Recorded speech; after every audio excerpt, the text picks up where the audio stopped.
Po 10hodinové noční cestě a 2hodinovém stání na maďarsko-srbských hranicích dorazil autobus do Kovačice, kde zástupce z obce Řeka čekalo oficiální přivítání Danielou Markušovou za Padinu a Jánem Puškarem za Kovačici. Aby som za pána predsedu nášho zhromaždenia obštiny, to znamená okresu, po česky, vás privítala tu na tejto pôde. Pán predseda Janko Puškár je naklonený na spoluprácu s Českou republikou, pomáha nám. Aj v rámci iných vecí spoločne spolupracujeme. Čo sa týka našej organizácie Asociácia pre edukáciu a regionálny rozvoj, tak my máme sídlo v Padinej a pomáhame ľuďom, píšeme projekty a robíme také tie stretnutia, ktoré ste už videli. Takže ja dávam slovo pánovi predsedovi, aby povedal, na ktorej pôde sme tu v rámci Kovačice. No tak úradne vás vítam ešte raz v obci Kovačica. Dúfam, že ma rozumiete dobre, že môj slovenský je dobrý a že môžeme komunikovať aj spolupracovať. Padina, ďakujem Daniele Duraškovej, začala spoluprácu s mikroregiónom Stonavka a vy ste v tom mikroregióne, takže už sme mali návštevu v stade a obec podporuje všetky také projekty, ktorých že by sa ľudia mohli spolupracovať. Ján Puškár je předsedou okresního parlamentu Kovačice a svou funkci vykonává už 13 let. Kovačica je okres alebo obec v Srbsku Vojvodine zostavená z 8 miest a tu žije 28 000 obyvateľov. To sa zmiešané obyvateľstvo, je to Srbi, Slováci, Maďari, Rumúni aj ostatné národnosti. Nachádza sa 40 kilometrov od Belehradu a to je ako hlavné mesto Srbska, aj na 70 kilometrov od Nového Sada na ceste, takže povedal by som na rozcestí veľkých miest. Slovenských obcí v Vojvodine je to, veď som nemohol teraz všetky napočítať, ale samých mestov, dedinov je to okolo 40. Slovenských dedinov znamená dediny ako mesta a obcí je obec Kovačica je Slovenská, Bačky, Petrovec, Stará Pazova aj ono, čo sa obci ako okresy slovenské. Úradne tu žije okolo 50-60 tisíc Slovákov v celom Srbsku. Slovenská menšinu podporujeme, normálne majú svoje rady pri parlamente, Slováci sa aj v parlamente a máme svoje školy po slovensky, znamená 8-ročné, stredné školy a aj slovenský jazyk sa vyučuje na fakulte Belehrade a v Novom Sade. Čo sa týka podporovania všetkých druhých kultúrnych, aj cez domy kultúry, cez spolky, aj cez všetké spolupráci, kde spolupracujú so Slováci s druhýma alebo s ostatnými národnostiami v druhých štátoch a aj Vojvodine isto tak. Když se řekne Česká republika, co vás napadne? Keby som razom tak povedal, že prvé to je české pivo. Ale istotne, ja som bol v Česku, mali sme jeden projekt, ktorý sme robili vláda Srbska, aj vláda Českej republiky. Bol som Prahy, aj ostatných 8 mestách to bolo spracovania odpadu. Kovačice s Padinou byly osídleny Slováky před 250 lety. Ti se zde na dolnou zem na Balkán přistěhovali pod příslibem získání pozemku a práce. Ve Vojvodině začali pěstovat obilí a především kukuřici, která je dodnes pro toto místo typickou zemědělskou plodinou. Její pěstování pomáhá zvyšovat životní úroveň občanů i dnes. Po oficiálním přivítání v Kovačici následovalo přivítání na hasičské stanici v Padině tajemnicí dediny a předsedou Padinského spolku dobrovoľných hasičů. Mienim, že tá naša spolupráca bude na každom poli čo bohatšia a úspešnejšia. Rád som, že sme vás mohli zobrať sem, že vám môžeme navrátiť tú našu návštevu. Teraz bol šor aj na vás, aby ste prišli. Chcel by som, aby ste sa cítili ako doma. Na hasičské stanici byla pro hosty připravena výstava obrazů naivních incitných malířů ze sbírky Pavla Juháse Povolného. Ten v květnu vystavoval své obrazy na májové veselici v Řece. Naivný maliar je maliar, ktorý nemá vyštudovanú školu, takže keď si pozriete ich obrazy, tak každý má svoj štýl a je to niečo prekrásne, ktoré je to potrebné zachovať. Takže ja by som poprosila pána Juhása. Je to rodinná zbierka. Ďakujem mojej žene, ktorá mala rozumievania. Tie všetké obrazy som nekupoval, tu je veľa obrazov, ktoré som menil za moje obrazy, lebo aj ja maľujem. A aj tak ešte poviem to, že kto, kedy sa tu autori zastúpení, aj to, že je toto iba čiastka mojej zbierky, ešte asi toľko obrazov, ktorí nemají miesto tu sa do. Po oficiálním přivítání a společném obědě následovala obchůzka Padiny s několika zastávkami. Tou první se stala místní slovenská školka. Máme pekne škôlke, nemôžem povedať, máme dosť Slovákov. Robíme na tom slovenskom jazyku, jasne robíme aj na srbčine, lebo to je materský jazyk našej republiky, našej Srbii. Škôlke ako Padina aj Kovačica, Padina celkom robí na slovenskom jazyku, nemáme ani jedno oddelenie na srbskom, máme 95 detí. Ve školce došlo k předání dárků pro děti. Takže detičky, toto sú tí ujovia a tety, čo som vám rozprávala, že prišli z Českej republiky. Toto je ujo, ktorý je predseda dediny, miestneho spoločenstva v Žece, ako my máme predsedu, a on vám chce dať jeden viacej darčekov, tak vás chcem poprosiť. Postavte sa do radu, nech sa páči. Niektorí môže byť zelený. Dievčatka ružové,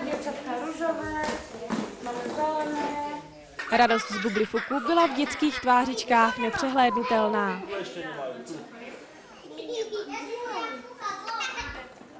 Nějakým způsobem už znám občané Padiny, znám jejich tvorbu, co se týče malování, tak si myslím, že právě ty barvičky... Děti nám budou taky. Ano, že ty barvičky budou jakoby ku prospěchu a ty děti budou v šlepějích právě těch lidí, kteří prostě něco nějakým způsobem znamenají a znamenali pro obec Padinu.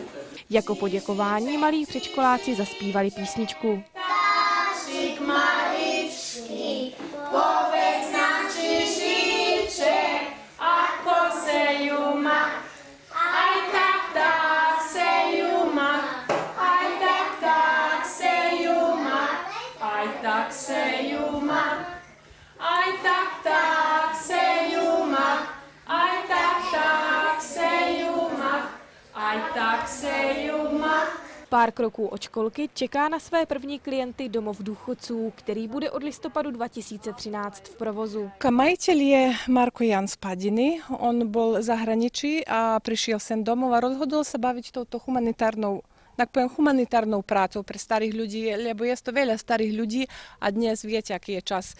My mladí máme veľa práce, čo nestíhame možno poniekedy sa venovať toľko našim rodičom, tak plánoval, aby si mali tak poviem, deti, kde zmestiť svojich rodičov. Aj že by sa oni mohli pobaviť so svojou generáciou tu. A ešte stále znamená aj nám všetkým pokázať, aj nás naučiť veľa tomu, znači životu. Znamená tu, tak poviem, prídu, že by sa bavili, že by sa zabávali, že by sa aj oni naučili, že by sme sa my od nich naučili. Další zastávkou v Padině bylo soukromé muzeum. Exponáty sbírá jeho slovenský majitel se svou manželkou, která je Srbka. Muzeum je v domě, v jakém původně Padiňané bydleli a nachází se v něm přes 6 000 exponátů. K vidění je zde nejen původní nábytek, ale také vybavení domácností, padinské kroje nebo hračky, ať už ty starší nebo z modernější doby. Nejstarším a nejvzácnějším exponátem je kniha přinesená ze Slovenska při přesunu Slováků na Balkán v roce 1778. Ja som Pavel Petráš, vedúci tohto muzea, ktorý je staré veci sa zozbierané z celej Padiny, znamená všetko slovenský identitet je. To je dosť veľa vecí mojich, ktoré ja mám z mojej rodiny a všetko aj to druhé je nakúpené. Opremlenie je, ako čo vidíte, pomoc mám tu od manželky mojej, ktorá popri mne stojí, aj tá únavu dosť dala veľkú, preto to všetko, že by to ostalo pre Padinu a pre nás, pre našich najmladších, ktorí nevedia ani na ko sa to používalo, ani na čo bolo, ani nič. Znamená, toto je to jedno zrkadlo, ktoré odzrkadňuje našu prošlosť, nejakú starú pred 200 rokami. To som začal zbierať, keď som mal mojich 10 rokov. Znamená, aj moja matka, aj ona bola tak zaľúbená do takých starých vecí. Znamená, to sa merkovalo, zachovávalo mojej rodine, ktorá to potom nasledil som ja, od nej, aj takto som počal zbierať, aj ostalo, aj ako vidíte, všetko je tu. Který kousek tady máte nejraději? Kolica sa ľudkom, Ankom. Kočík s bábkou. Kočík s bábkou. Znamená, keď sa dieťa narodilo, čo bola bábka v kočíku, tak znamená, to je jej najomilnejší vec, ktorá je tu v múzei našom. Bohatá padinská historie se lidem z Řeky velmi líbila. Tuto sa mi najstaršie predmety odevné. Čurák, takzvaný. Pekný čurák. Dobre zachovaní.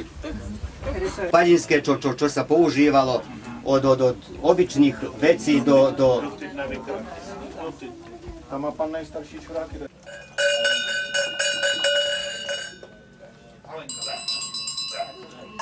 Veľmi šťastný. Pre mňa je to niečo Poslední zazvonění ukončilo návštěvu muzea a výprava se přesunula do domu naivného incetného malíře Jána Báčura. Ten maluje už neuvěřitelných 63 let. Naozaj bolo to veľmi dávno. Písal sa 1950 rok. Mal som 13 rokov. Keď som začal, keď sa mi priznal čas ako verejné vystupovanie pre širšiu verejnosť, bola to jedna spoločná výstava ešte s dvomi maliarmi z tohto prostredia.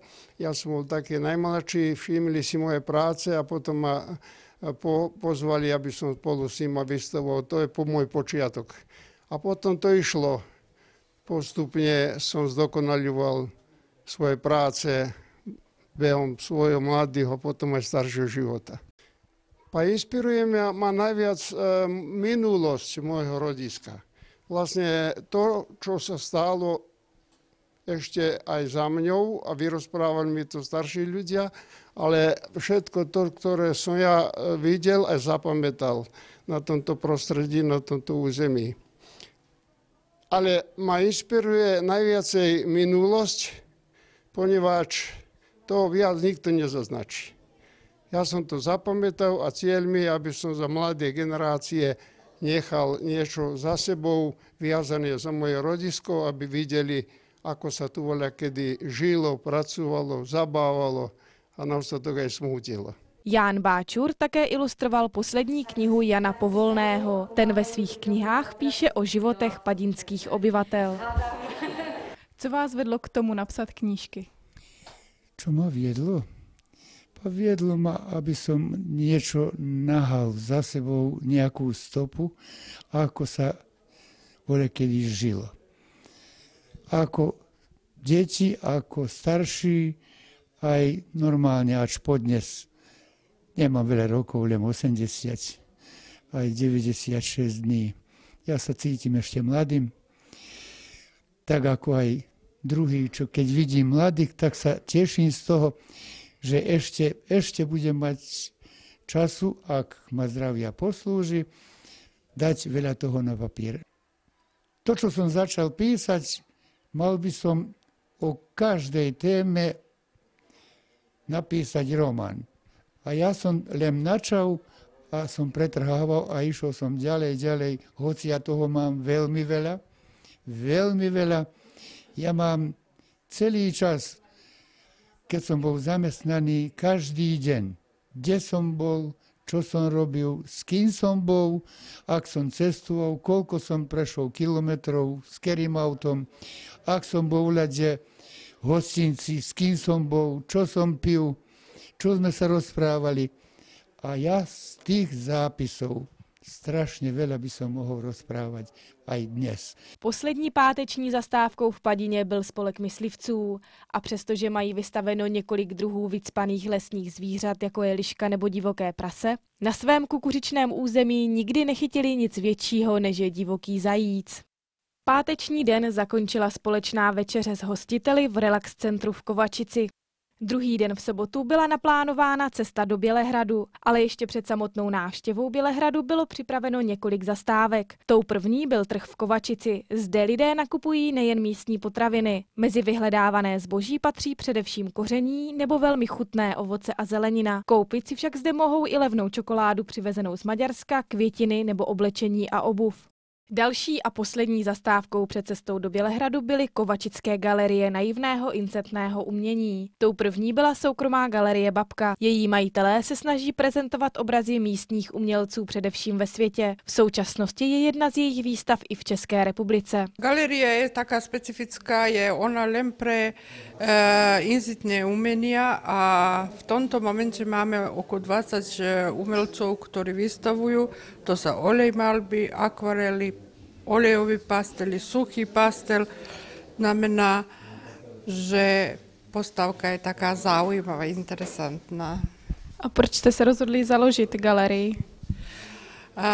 Pretože môj manžel robil turistiky a málo Kovačičanov odchádzalo vo Kovačici, ale všetci chodili do Kovačici vidieť incitné umenie. Tak proste to samo od seba prišlo, že aby sme spravili galériu, on sa naozaj zaoberá promóciou touto časťou súčasné umení a ako čo sme povedali, to sa nám aj podarilo, takže teraz môžeme povedať, že sme od Ameriky po Japonsko robili výstavy. Hned naproti soukromé galerie Babka sídlí Kovačická galerie naivného incitného umění. Vystavují zde všichni místní malíři a vystavované obrazy se v galerii obměňují co 3 až 5 týdnů. Predovšetkým by som vás chcela mene Galerie incitného umenia srdečne pozdraviť a privítať. Slováci sa do Kovačice nasťahovali 1802 roku. 2002 roku, keď Kovačica oslovovala svoj jubileum, totiž 200 rokov existovania, pán Ján Glózik, incitný maliar z Kovačici a člen našej galérie, namaľoval sám ten príchod Slovákov z hornej zeme, totiž do Slovenska, do južného Banátu, totiž do Kovačice. Hore na obraze je znázornený Bratislavský hrad, Tatry, Spišská kapitula, tak trochu metaforicky, rieka je Dunaj, pohybovali sa Dunajom a Kovačica. Centrálna časť obraza znázorňuje Kováča, po ktorom Kovačica dostala svoje meno. Na obraze sa nachádza presne 200 osôb, čo symbolizuje 200 rokov existovania Kovačici. A je to aj taký sympatický detail, totiž prikrytý autoportrét samého maliara Jána Glózika. Táto časť obraza. Klobúk znázorňuje oko, nos, fúzy, okno symbolizuje bradu a ucho. Obraz je maľovaný 7 mesiací a je to jeden obraz ešte v väčších dimenziách, ktorý je vystavený v Slovenskom veľvyslanectve v Belehrade, ale na tom obraze pracovalo 6 maliarov, tiež členov našej galérii, poknie tu v otázky jeden maliar Ján Glózik. Ináč incitné umenie na území Kovačice vzniklo 1939 roku, keď začali maľovať Martin Paluška, všimnite si tento obraz tu na, a Ján Sochol. Trochu neskôršie, v 40. rokoch sa im pripája Ján Kňazovic, Vladimír Boboš, Martin Jonáš, Ondrej a Ján Veňarskovci, Ondrej Pil a Ján Garaj. Jeden z nejslavnějších incitných malířů maloval neúměrně velké ruce a nohy u svých postav na obrazech. To mělo symbolizovat těžký život a tvrdou práci, kterou Slováci v Kovačici měli. Patrí do skupiny najznámejších predstaviteľov svetovej incitnej tvorby. 1978 roku v Miláne dostal zlatú odmenu pre jednu svoju grafiku spoločne so Salvadorom Daliem. Další populární kovačickou malířkou byla Zuzana Chalupová. Ta nikdy neměla děti, na svých obrazech však vždy nalezneme její vysněnou dceru Katku. Po zastávkách v Kovačici následovala cesta do Bělehradu. Pojďme si tedy něco málo povědět o jeho historii. V mezinárodní terminologii se jmenuje Belgrade. Město zvané Bílé město má bohatou a slavnou minulost a jeho kořeny sahají nejen do dob římského impéria, ale najdeme zde dokonce archeologické nálezy dokládající pobyt již pradávných Keltů. Strategická pozice města na břehu dvou velkých řek odjakživa lidi přitahovala. Římané město obsadili a pojmenovali na Singidunum, v překladu Bílé město. Od 6. století zde vládla pro změnu říše byzantská. Jejíž východní evropsko-orientální kultura a později i náboženství zanechali v zemi dodnes nesmazatelné stopy.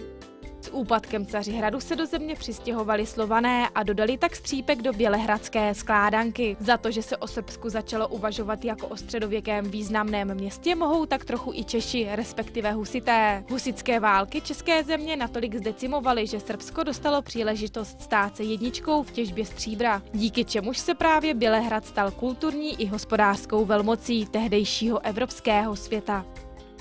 S příchodem Osmanů se pak Bělehrad stal hlavně útočištěm inteligence z jižních obsazených oblastí, bulharských, makedonských nebo řeckých, protože více odolával tureckému náporu. Toto nové obyvatelstvo přispělo k tomu, že se Bělehrad postupně formoval jako nepsané hlavní město kultury celé balkánské oblasti. V novověku se oblast Bělehradu postupně ocitala v rukách tu Osmanů, tu Rakušanů. Od konce 19. století už bylo město výhradně srbské, bez do té doby přítomné turecké posádky. Nejstarším budovám není ani 200 let, neboť Srbové po oproštění od osmanské nadvlády zničili všechno, co jim Turky připomínalo, což bylo vlastně všechno. Bělehrad tak vznikal v podstatě znovu. Jedinou z památek, které v Bělehradě výprava z řeky navštívila, byl rozsáhlý park v centru města, který nese název Kalemegdán. Kalemegdán je největší z parků v Bělehradu. Jedná se také o nejvýznamnější kulturně historický komplex, ve kterém dominuje bělehradská pevnost, nacházející se nad ústím Sávy do Dunaje. Jméno Kalemegdán se původně vztahovalo jen na prostory v okolí pevnosti. Ty však byly v 80. letech 19. století při proměnách Bělehradu přebudovány na rozsáhlý park. Původně se jednalo o významné místo z hlediska vojenství. Soustředili se zde vojenské síly připravující se k útoku na pevnost. Název parku pochází z turečtiny a je spojením dvou slov Kale, pevnost a Megdán, bitva. Turci nazývali Kalemegdán také jako břeh pro zamyšlení. Budování parku začalo po předání pevnosti srbské správě roku 1867. Plán parku vytvořil první bělehradský urbanista Emilian Josimovič. Mezi lety 1873 a 1875 byly vysázeny stromy a celá pláň se rychle zazelenala. Systematické úpravy Kalemegdanu byly zahájeny roku 1890, kdy vojenská správa předala park bělehradské obštině. Tehdejší předseda obštiny Nikola Pasič schválil půjčku ve výši 10 000 dinárů na potřebné práce. Roku 1905 se přistoupilo k rozšíření parku zřízením malého Kalemegdanu, který se rozprostíral až k zoologické zahradě. Tato zelená část centra je natolik velká, že se sem kromě památek vešlo i vojenské muzeum. Během vojenských událostí roku 1990, kdy bylo Srbsko bombardováno NATO za své prohřešky páchané v Kosovu, trpělo nejen obyvatelstvo, dodnes je to patrné i na budovách. Po návštěvě Bělehradu byla na stanici dobrovolných hasičů v Padině připravená společná večeře a předseda padinských hasičů řekl více o jejich historii. Milí priatelia, rád som, že vás ešte raz môžem pozdraviť v našej zbrojnici. V mene Dobrovoľného hasičského spolku a v osobnom mene. Rád som, že mohol som aj ja privítať našich hasičov a pána starostu z našej obce Žeka. Ja som už tam bol trikrát, takže možno som im už aj bol na veľa, ale šorbov, aby sme sa už aj zoznámili u nás v Padine. Taktiež všetkých vás vítam, aj myslivcov, aj ostatných. Spolupráca, ktorá potiekla cez organizáciu AFD, aby sme prešírili naše kontakty aj na Českú republiku, to je na istých oných ako hasičov, našich a ich požiarníkov. Hasičov. Dobrovoľných hasičov, áno. Takže a ostatných, to sa len popri, ale privítujem vás všetkých. Chcel by som vám troška povedať aj o našom spolku, takže keďže je to tu medzi vami, ktorí ste nepočuli ani tam v Žeky, keď som rozprával. Náš spolok je založený v 1928 roku. Založili ho tedajší intelektuáli, školovaní naši dedinčania, remeselníci a učitelia. bol jeden farmaceut a jeden doktor. Za dobrovolné hasiče z Řeky vystoupil Zdeněk Kubina. Jsem starosta, nejsem predseda, jsem starosta hasičů v Řece, správně se to jmenuje Sbor dobrovolných hasičů Řeka. Tak jak už vzpomínal Janko, my jsme o rok později založeni. My jsme v roce 1900, později, to je neskôr, ano, později neskôr, v roce 1929. Tak jak jsme se už spolu bavili, to bylo stejně jako u nás, ale oni to napsali na 28 a my jsme to nechali tak, jak jsme to poprvé přečetli 29, ale jako zmínky byly z roku 28, ale to se pořád ještě hádali Poláci a Češi, jestli jo nebo ne, jestli Číhy nebo Heta. Ale nebudu to dál rozvíjet. Já bych chtěl poděkovat za to pozvání, že jsme tu mohli přijet, poděkovat i sdružení, které nám vlastně toto zajistilo, domluvilo, poděkovat hasičům, že nás vlastně ubytovali a postarali se o nás, takže mi dovolte jenom připít na tu spolupráci a doufám, že budeme pokračovat dál. Následovalo poděkování za příjemně strávené společné chvíle. Tak jak tu Zdeněk řekl slova toho, že jsme se tu dneska sešli, by nebylo díky Martina a Danielky. Já bych jim chtěl tady za nás předat. Martin, vstávaj. Tady oko, pojďme. Já bych tu chtěl za nás všechny vám předat takové skromné poděkování a věřím, že ta spolupráce, která nějakým způsobem začala, že bude dál spolupracovat a že budete na nás zaprvé dobře vzpomínat a bude vám dobře. Takže tu máte, Danielko, taky strašně moc děkujeme za všechno, co jste tu zorganizovali pro nás, velice si toho vážíme a budeme rádi, jak zase teď budete moct přijet. A tu je ještě jedna taška, která přijde dětem do školky. My jsme ještě na ně nezapomněli i s těmi sladkostmi, ale včera toho bylo opravdu moc rychle, tak jsme vybalili jenom ty věci, které jsou. Takže děkujeme strašně moc. A takže máme pre detičky sladkosti. Pro děti ještě nějaké sladkosti, ale se jim zrazili. Deti slúbili v škôlke, že čo dostali farby, takže namalujú pre priateľov z Čech a pošlu potom obrázky. Dobre. Ďakujeme veľmi pekne. Dobre, tak ja ďakujem, Odoka, a ja by som ešte chcel pán Bačur, maliar, kde ste boli včera, ja som tým maliar, tak ma poprosili, že som vám dal na ako knihu, ich monografiu, ktorú darovajú obecnému úradu Žeka. Tak, nám sa páči. 50 rokov výtvarnej tvorbe. Tak. Pekný dáček, ďakujeme. A ešte isto ma poprosili, že by som vám, ako toto je prvobecný úrad, a ako vám osobne, tebe, jeden obraz a jeden obraz Lenky. Tak. Ďakujem. K tomuto slávnostnému večeru. Ja by som sa chcela všetkým poďakovať. Táto spolupráca je trojročná. Sami by sme to nezvládli s Martinom, pretože aj keď sme rozprávali, ako ste úspešní v projektoch, aká je Žeka a tak ďalej, tak hovorí sa, že lepšie je vás vidieť ako 100-krát počuť. Ja som veľmi rada, že v mikroregióne Stonálka bolo 45 ľudí. Ja by som chcela poďakovať ženám, ktoré nám včera robili obed, lebo bol naozaj veľmi chutný, dobrý. Všetkým poľovníkom, požiarníci, ktorí nám takisto dnes urobia večer, túto večeru a určite ako všetko záleží len na ľuďoch, ako budeme spolupracovať. Mne osobne, ako naozaj som veľmi rada, ďakujem za tú spoluprácu, za to, že sme si, tak ako sa povie, že spoločne sme si povedali, čo ideme robiť a že to budeme robiť pre ľudí.